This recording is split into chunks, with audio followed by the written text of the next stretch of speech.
literally cried myself to sleep last night because I just got overwhelmed with everything. And I realised that my pride has gotten so bad that I'm literally being electronically tortured every day, being burned by microwave, crushed by acoustics, being sexually assaulted every day, and I'm having not even attempts made on my life. It's slow kill torture, so I'm being killed right now. You know, on top of that, I got psychological torture as well. And my pride has gotten so bad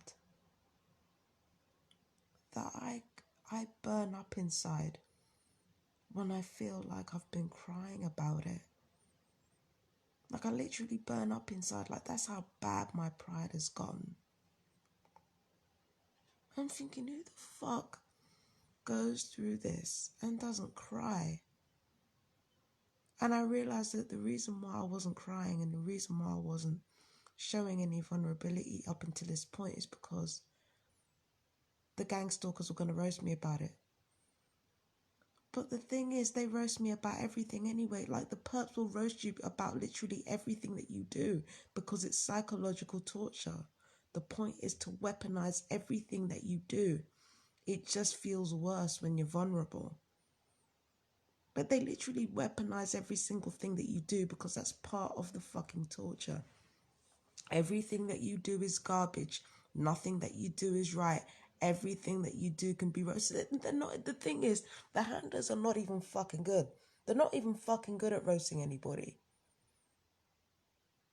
Because either they lie, their insults are lame, or both.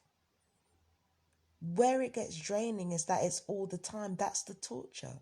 The torture is not in the insults. The torture is that it happens all the time. But because you have unique psychological buttons that can be pressed, they lean on that. So it's like, you know, that's what this is. It's like they just lean on whatever unique weaknesses that they think you have in order to torture you. But I have nothing to be ashamed of. I spoke to somebody on WhatsApp just now, and the fact that they turned around to me and said that I have nothing to be ashamed of, I'm having to think about it. I'm really having to think about it. They're right. They're right. Even the seemingly irrational step that I've made, like just packing up my shit and coming here for a week, not knowing where I'm going to go the next week.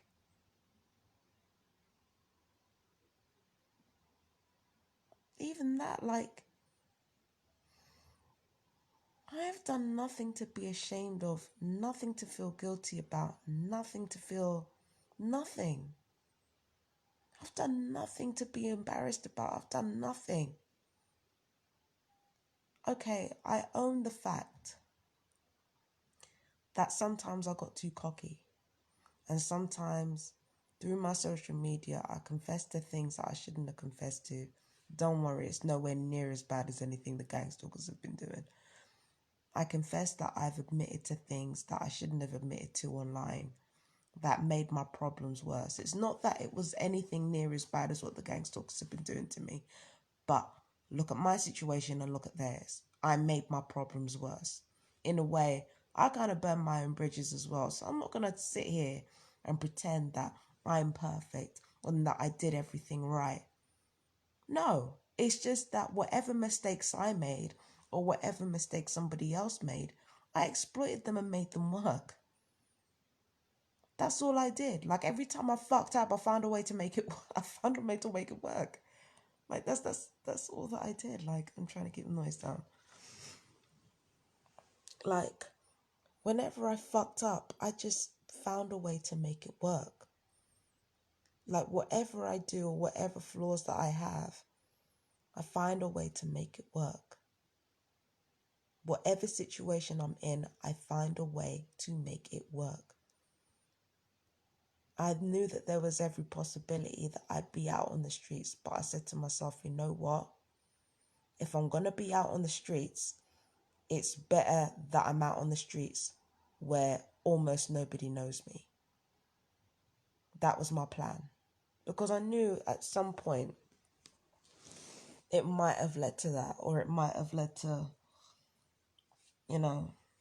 might have led to something, but it's better I do it when no one knows me. That's my thing. It's better I do it when no one knows me. What do I really have left going back home? I've got people that claim they care, and I think maybe they even feel they care. Can't invalidate their feelings. But,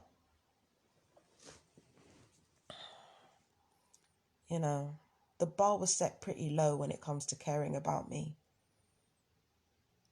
Everybody wants to do all this extra shit, like, give me money and this, that, and the third. Like, all I need is a postal address. All I need is as many tools as possible so that I could do things on my own. That's all I ever needed. But everything in my life was micromanaged to the point where I felt like I couldn't do anything for myself. To the point where if I stepped out for 1 second and I was expected to do things on my own, I was like, nope, I'm using this opportunity to take a break. I'm using this opportunity to relax. So I never got anywhere. And yeah, we're going to get into that habit of me blaming everybody else for my mistakes later. Okay? Because I realize that I know how I sound. I do know how I sound. But I'm just giving you an insight into my mental processes. And by the way, I'm burdening myself in the process. So it's like, because everything in my life was so micromanaged, the second the foot was off that foot was off my neck, the worst fears came true. My grades slipped. Everything. Because I wanted to be free. I wanted to feel calm. I wanted to feel relaxed. I didn't want to have to worry about where my life was going to be headed. But I'm fucked up in that respect too. I fucked up. I'm not going to say I didn't. Every time I see people with jobs and things like that, I'm thinking, I wish I could work. Wish I could have a job. But who could I go to? I'm 34 years old. I have plenty of experience in education and voluntary work, but when it comes to paid work, I'm fucking non-existent, bro. What employer can I go to and say, especially in jobs that I might enjoy, like retail, food retail, or seasonal work or something like that. I need a CV. I'd be embarrassed to tell anybody about my CV. I'd be embarrassed. Are you kidding me? I mean, I wouldn't want to work for long, like just long enough to understand the ins and outs of the business that maybe I'd want to get into at some point. Like for me, like work is just a stepping stone towards owning my own business. So it's like I'd use that in order to climb up the business ladder. So I wouldn't work for people to work for them. I'd just work for them for the experience. And I think that's why I got involved in so much voluntary work, because really I wasn't there to work. I wasn't there to work necessarily. I was there to learn. And I feel like learning is the path towards being wealthy and successful, not necessarily just working for the sake of it. I think where working is useful is that you get used to a routine. It gets you used to allocating certain things for certain times. Because I'm the kind of person who likes to do things immediately before the apathy sets in. So it's like I get things done immediately before the apathy sets in, and then I do things that way. But that's not necessarily a very organized way to do things. So I think me being at work would have benefited me learning about things like that. But then I've done voluntary work, so I've learned in my own way about how organization works. But Yeah. And, you know, because everything in my life has been micromanaged, it made me feel like I couldn't do anything for myself. I'm the kind of person who needs more emotional support than physical support. You give me enough emotional support, I can fucking fly. It ain't even a big deal. You give me enough emotional support, I can fly. Trust me, I'm not one of those people who needs, you know, a whole bunch of micromanagement physically. I'm not the kind of person who needs that. Emotionally though, man, get the fuck out of here. With enough emotional support, with enough emotional guidance, with enough compassion and kindness. Watch Fabian Saw. This is what happened when I lived on my own. When I lived on my own, I had the compassion and I had the wisdom to take care of myself in a real way. Instead of being hard on myself, I took everything day by day. I took everything bit by bit. I allowed myself to grow in my own time. And that is exactly what helped me flourish. But when you're not living on your own, everything is micromanaged all the time. And you feel like you can't breathe. Without that freedom, I wouldn't have learned how to cook. I wouldn't have learned how to clean. I wouldn't have learned how to... Well, I was cleaning before and I was cooking before. But the kind of food that I can make now, get the fuck out of here, man. My food is bomb.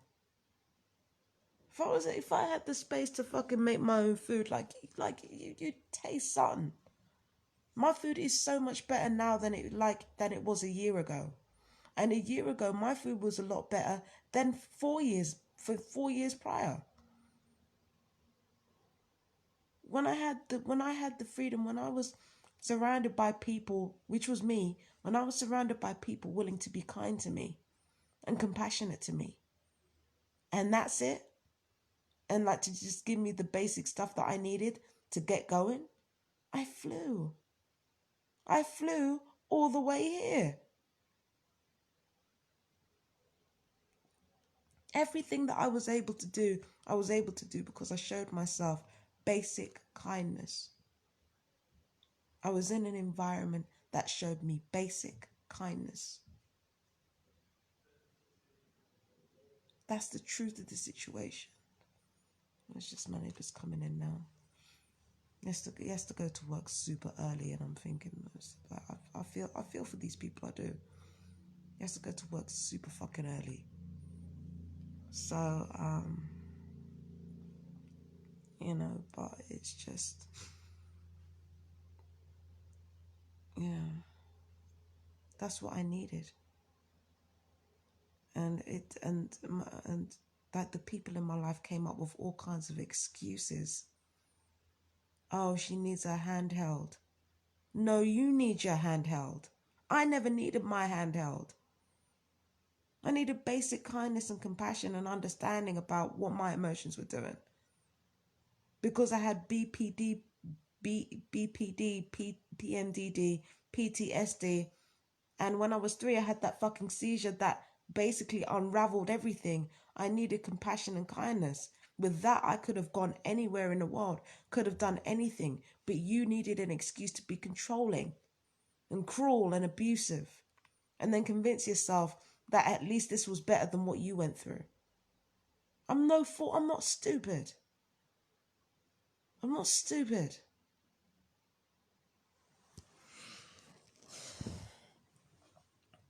And when you're going through a gang stalking situation, this is why I hardly ever talk about, you know, the weaponry and things like that, because it's not the weaponry that affects me. You've seen me. There are times where you've seen me sick. There are times where you see me laid up in bed with nausea and with fucking... You've seen me drugged up through people drugging my shit. You've seen me fucking laid out, dizzy and nauseous. You guys have seen me. Doesn't affect me. Not as much as being emotionally tortured, psychologically tortured. It doesn't affect me. Because if you show me some basic kindness, compassion, understanding, I fly like you would not believe. especially when that acceptance and kindness is long term. I fly. I would have flown so much earlier. And my need for compassion and kindness was exploited as well. I have to be honest about that. I have to get into that conversation. You know, my need to be shown compassion and kindness was exploited by other people who wanted to have their own agenda too. So there's that, you know, and those agendas led to destructive things happening in my life.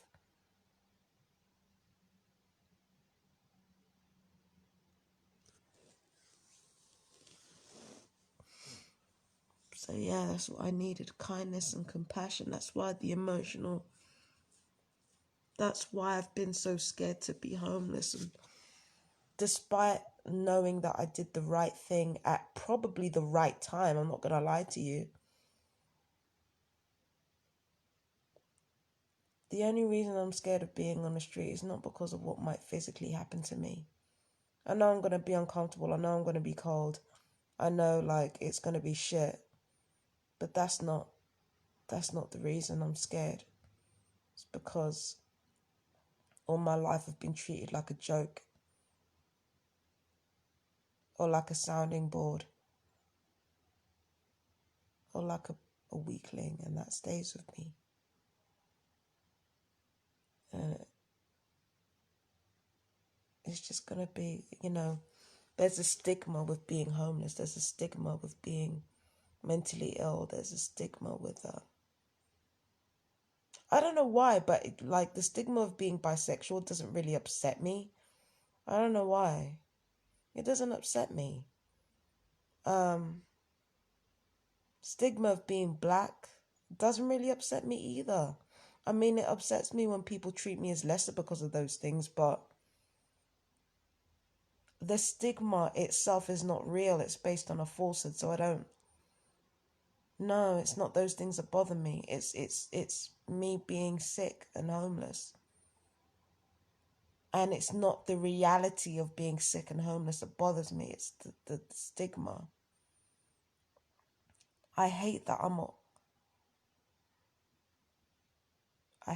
a walking stigma, because it just compounds the abuse that I suffer. That's why so many targeted individuals try to avoid being homeless if they can. They know that when they're homeless, their torture basically lessens. In some cases, the electronic torture lessens when you're homeless. I'm not making this up, so you can ask some TIs. But it's not the physical reality, it's the stigma attached to it. That's what I couldn't take. Walking stigma all my fucking life. And I know it's not my fault. That's the worst fucking part. That's the worst part. I've avoided trying to be a walking stigma for so long, I became one. Because that's all my mind was bent on. And then on top of that,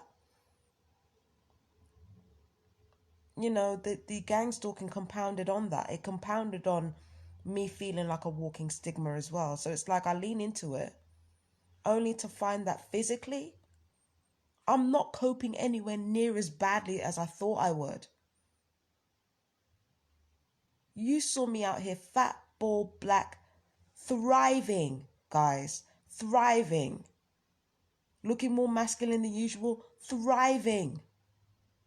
This shit is crazy. The physical reality of being a stigma to other people. It's not the physical reality that bothers me. It's the emotional reality. It's the fact that the more vulnerable you are, the less people want to help you, because either they feel like they'll end up being vulnerable, or they're waiting for an opportunity to prey on somebody that they think is defenseless. Hell, that's what happened to me and Brent, and I had a flat. Like, I'm not being funny, but the psychiatric field of health, the psychiatric arm of the NHS was constantly being abused in order to cover up these crimes against me. So hell, even the stigma like just led to greater abuse now. But what I've realized is that the closer you are to danger, the safer you are from harm.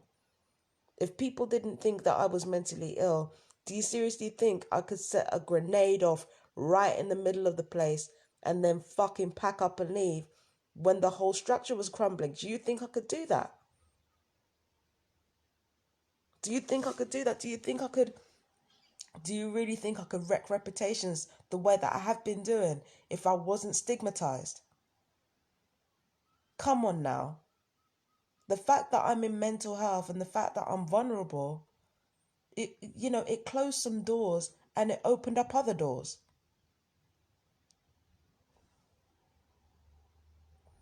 I'm here on my own. I paid for this shit. Brent Council didn't provide it for me. They just let me go because they were playing mind games that they weren't equipped to play. And now it's backfired on them. Do you understand what I'm saying? So there are some advantages to being stigmatized by other people. Like I said, I'm the kind of person who can take her fuck ups and make something work out of it. If only I could do that with my successes, if I had any. But then maybe that is my success, making literally any situation work to my advantage. You know what I mean? Make any situation work. Like at this point in my life, there is literally no reason for me to compromise. None. If I sleep rough, somebody's going to pick up the phone. Somebody's immediately going to pick up the phone, call somebody, and then I'll be somewhere else. Or I can call and be somewhere else. And then when people ask me how I got here, I could just tell them the fucking truth. That's how I got my benefits, told people the fucking truth. That's how I got my flat in the first place. I kept telling people the fucking truth. I didn't lie. I said, I'm going through this. I did not lie. That's the only reason I was able to get that fucking flat. I didn't even ask for it. But they had to move me on into another place where my psychological torture could be most effective. They had to traffic me to somewhere that was another unofficial experimentation facility, because that's what they do with poorer people. They move them on to anywhere that doubles up as a heavy experimentation facility, especially with mentally ill people. That's what the fuck they do. I didn't even ask for that flat, but I got it because they moved me on. I didn't move myself on. I said, look, you need to deal with this harassment situation back in Willesden. You need to deal with that. You need to deal with that harassment situation. There are people next door to the house spying on people in the bathroom. You need to do something about that. Dragging their son in there. You need to do something about that. But no, nobody wanted to do anything about jack shit, so they moved me on to another experimentation facility. And now I moved myself here, which was never an experimentation facility. Never that. I moved myself here. Did it all myself. No help from Brent Council. No help from anybody. I did that myself. All I needed was the basics. An address and fucking... That was all I needed. And I got everything sorted. I got everything else sorted. And everybody could see that I got everything else sorted.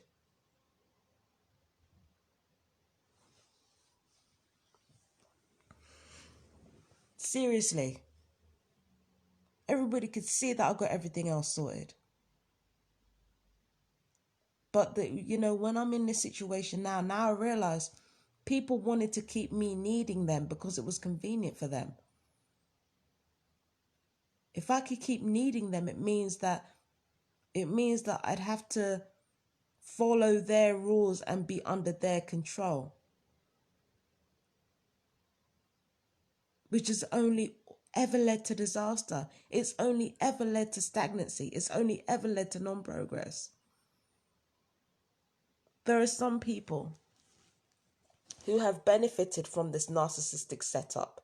So it doesn't matter what I tell them. It doesn't matter that this narcissistic setup is part of a globally recognized human rights abuse. It doesn't matter. If they've benefited from it directly, they're not going to do anything about it. It's as simple as that. And there are some people who have directly benefited from it. I haven't benefited from anything. I've just found a way to make it work. But they benefited from it. They benefited from my pain.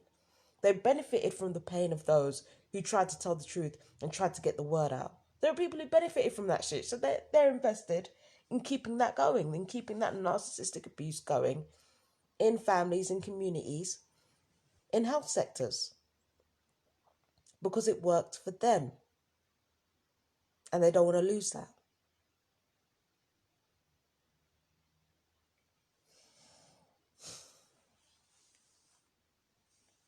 It worked for them. And they don't want to lose that. So my thing is that, cool, but that's not going to be my life. I'm going to fight these people every step of the way.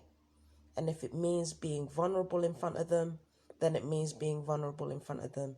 If it means letting myself be roasted by these perps, I don't give a fuck. I'm sorry. If it means, people being rude, if it means people being like obnoxious, if it means I don't care, I don't give a fuck anymore. I don't care anymore. If it means me being emotionally tortured or what have you, I don't care anymore. I'm not going to let that hold me hostage for love nor money. I'm not letting it happen. I'm ready to cry. I'm ready for my rage to be impotent. I'm ready for my rage to mean nothing. I'm ready to cry. I'm ready to cry. I'm ready to be passive. I'm ready to be docile. I'm fucking ready. I don't mind. I'm cool with it. Because there are more important things than my fucking pride. Simple. Me being authentic, that's what matters. There's a bargain we all make with spirit in order to achieve our ends. You've got to be yourself. I will be myself regardless. Fuck what anybody else says. I don't care what anybody else says or does. I will be myself.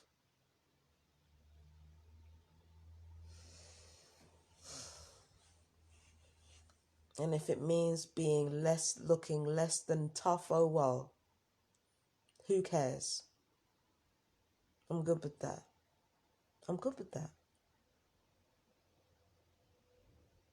Anyway, I'm going to post up the pick a card readings. You better pick a card. Pick a damn card. Yeah, that was my first pick a card reading. It actually went a lot better than I thought it would. I'm glad I did it. But, yeah, I'll be posting the next video. I've posted a lot of videos lately. But it's bright and there isn't, I'm not going to lie to you, there's not a lot to do. Should it be? So, you guys take care. I love you. Bye.